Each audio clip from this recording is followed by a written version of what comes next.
काल में भी रामचरितमानस के पाठ से सत्संग विषय पर पाठ के बाद चर्चा हुई। सत्संग और संत, यही विषय है। संत कैसे हों, कहाँ तक उनकी पहुंच है, इस पर अभी हम थोड़ा चर्चा करेंगे। संत हम लोगों को क्या क्या देते हैं और जिस संत का हम लोग संगति करते हैं वो कैसा हो। साधारण संत का अगर आप संगति कर लेते हैं, वो खुद नहीं पहुंचते हैं तो आपको कहाँ तक पहुंचाएंगे। दो वाणी का विकास हुआ तुलसी साहब से,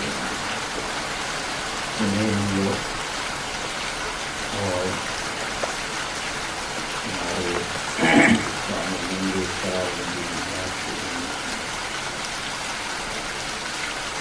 हम लोगों का लक्ष्य जो है संतों के चरण शरण में रहकर पहुंचना कहाँ है, उन लक्ष्यों को इन पद में दिखाया गया। देखते हैं क्या क्या कहते हैं हम लोग। ये सूरत जो है जीवात्मा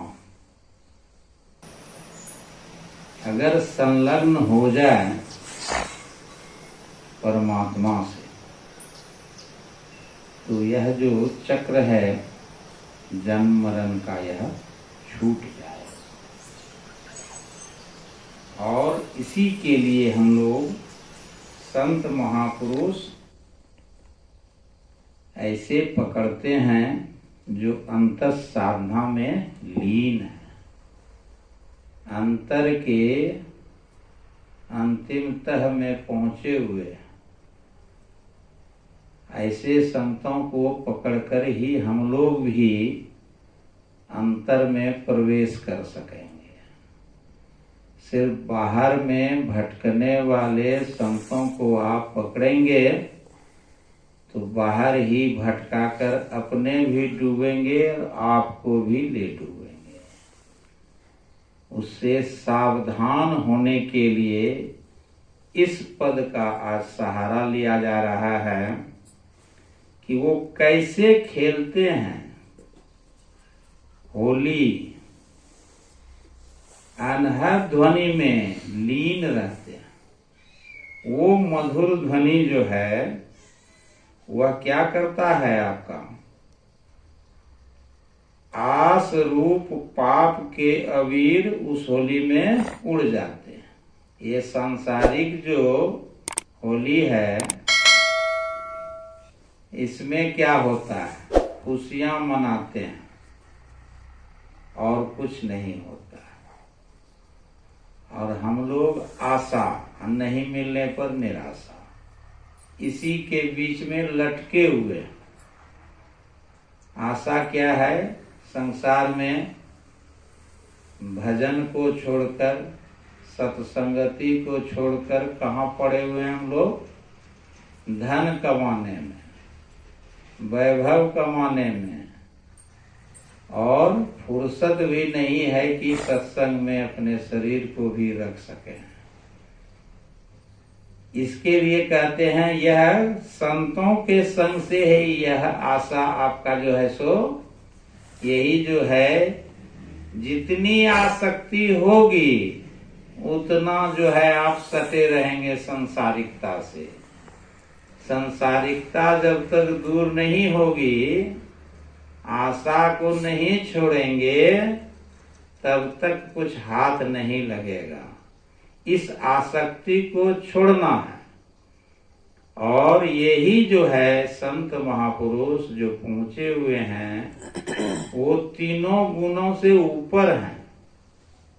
रजोगुण, सतोगुण, तमोगुण से उसी को वो बस में किए हुए हैं।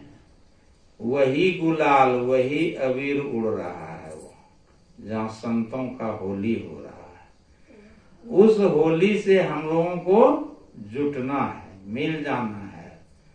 जैसे हम लोग गुरु महाराज के शरण में हैं, तो ऐसे भाग्यशाली और कौन होगा। गुरु महाराज सारे चीजों को स्पष्ट कर दिए, पहुंचे हुए हैं और पहुंचाने के लिए कोई कसर नहीं छोड़े हैं। इतने प्रवचन जो उनका हम लोग सुनते हैं, किताब पब्लिश हो गया है, उनका जो ग्रंथ संग्रह सब पाते हैं, उससे यही पता लगता है उसके पठन पाठन से कि कहाँ तक गुरु महाराज पहुंचे हुए थे और अपने शिष्यों को, भक्तों को भी वहीं पहुंचाने के लिए तरह तरह का उदाहरण देके। और कोई भी लड़ाई होती है, कैसे लड़ते हैं हम लोग, अस्त्र शस्त्र से। तो विद्यार्थी पढ़ता है, उसके लिए अस्त्र शस्त्र क्या होता है, पुस्तक, किताब, कलम, कॉपी, यही है उसका अस्त्र शस्त्र। न तीर धनुष, न गोली बंदूक, ये नहीं है। हम लोग कहाँ लगे हैं कि इस मन निग्रह के समर क्षेत्र में सन्मुख थिर डटना होगा। आओ वीरो मर्द बनो, अब जेल तुम्हें तजना होगा। इस जेल को तजना चाहते हैं तो अस्त्र शस्त्र दिए हुए हैं, सत्संग योग भाग 4, और चारों में ऐसी ऐसी बातों का वर्णन गुरु महाराज किए हुए हैं। सारे जो है समुद्र से मोती को निकाल कर उसमें रख दिए हैं। उतना भारी भारी भागवत पुराण, केनोपनिषद, जवालोपनिषद, योग सिखोपनिषद आप पढ़ते हम लोग तो कितने वर्षों तक पढ़ते रह जाते, किताब भी उपलब्ध नहीं होता। अभी देखिए गुरु महाराज का देन क्या है हम लोगों के लिए, इस संक्षेप में चारों भाग दे दिए हैं। कहे मेरे शिष्य, मेरे बच्चे, बस इसी को पढ़ लो, इसी से तुम्हारा उद्धार होगा, मुक्ति होगा। भगवान राम भी मुक्ति को उपनिषद में कहे हैं, वो बातों को यहाँ पर दिखाया गया सत्संग योग में कि हनुमान ज्यादा कुछ करने का जरूरत नहीं है, मत भटको, जो हम कहते हैं संक्षेप में उसी पर चलो, इसी से तुम्हारी मुक्ति होगी। और गुरु महाराज की शरण में चलो, नहीं तो 108 उपनिषद और 1008 उपनिषद पढ़ते पढ़ते थक जाओगे, पार नहीं पाओगे। तो देखिए यहाँ गुरु महाराज जो है अर्थ किए हैं इस पद का, कितना सुंदर इसमें अर्थ में आया कि इन सारे झंझटों को छोड़ो और अलल पक्षी की तरह उलट जाओ। हम लोग क्या है, अलल पक्षी की तरह नहीं है। हम लोग हैं कि अंधकार में आए हैं तो पकड़े हुए हैं, सटे हुए हैं, नहीं छोड़ेंगे, है ना। थोड़ा सा एक दिन मालपुआ खा लेंगे और होली मना लेंगे, और वह मालपुआ कितना विष करेगा तो पता है आपको, और साले साल सटाते जा रहा है। अपने सटे, पति पत्नी और फिर बाल बच्चा वो भी सटा, पोता पोती नाती नतनी हुआ वो भी सटा। इस तरह से 7 बंधन लगा है मनुष्य शरीर पर, और इसी के मोह के जाल में, कल भी मोह पर चर्चा हुई थी, इस मोह के जाल में, इस रस्सी में हम लोग 1-2 रस्सी से नहीं 7-7 रस्सी से बंधे हुए हैं। टूटेगा जल्दी रस्सी? कहाँ टूटेगा? संतों की शरण में ही, उनके चरण में आश्रय लेने से ही टूटेगा। जो आज का विषय है सत्संग और संत, यही संत का जो है निर्देश है। कि इसको तोड़ो, इन सब चीजों को छोड़ो, जहां जहां तुम सटे हुए हो सबको खत्म करो, हटाओ, अपने को उससे खींच करके सूरत की डोरी को मजबूत करो। यम, नियम, आसन, प्राणायाम, सबसे बेसी है प्रत्याहार। आप जब करते हैं इन सब की शुद्धि के बाद तो प्रत्याहार करना है। प्रत्याहार में मन भागता है, उसको फिर जाप में लगाते हैं, यही काम कर रहे हैं। तो अभी व्यासानंद जी महाराज कह रहे थे कि वही प्रत्याहार में अगर 12 सेकेंड तक स्थिर हो जाता है मन, तो उसे धारणा कहते हैं। प्रत्याहार के बाद है धारणा। अगर थकेंगे नहीं तो वह मन स्थिर हो जाएगा और धारणा होने लगेगी। जब धारणा अधिक समय तक होगा तब ध्यान होगा और तब समाधि होगी। ये सारा चीज हम लोग पार करेंगे तभी ना समाधि में पहुंचेंगे। मनुष्य जीवन का उद्देश्य जो है, मोक्ष जो है, वह कैसे प्राप्त होगा?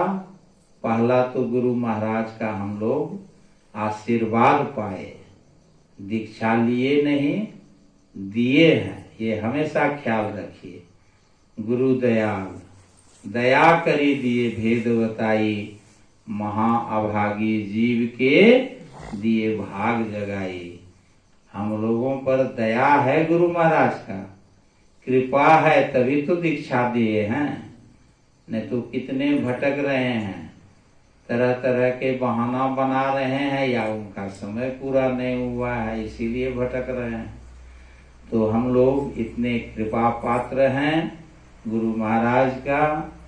तो आज सत्संग के विषय में यही संतों की वाणी से हम लोग हमेशा सीख लेते रहें, स्मरण करते रहें कि इस जीवन को जो तुच्छ है, कुछ दिनों के लिए है, कुछ पल के लिए है, पता नहीं ये श्वास जो बाहर निकलता है पुनः वापस होगा या नहीं होगा। इन सब बातों का, शरीर की और नित्यता का हमेशा निसी दिन 24 घंटा में एक क्षण एक पल भी नहीं भूलें कि ये श्वास जो निकल रहा है फिर वापस होगा कि नहीं। कल किसने देखा है? किसी ने नहीं देखा। इसी के साथ मैं अपनी वाणी को विराम देता हूँ और आगे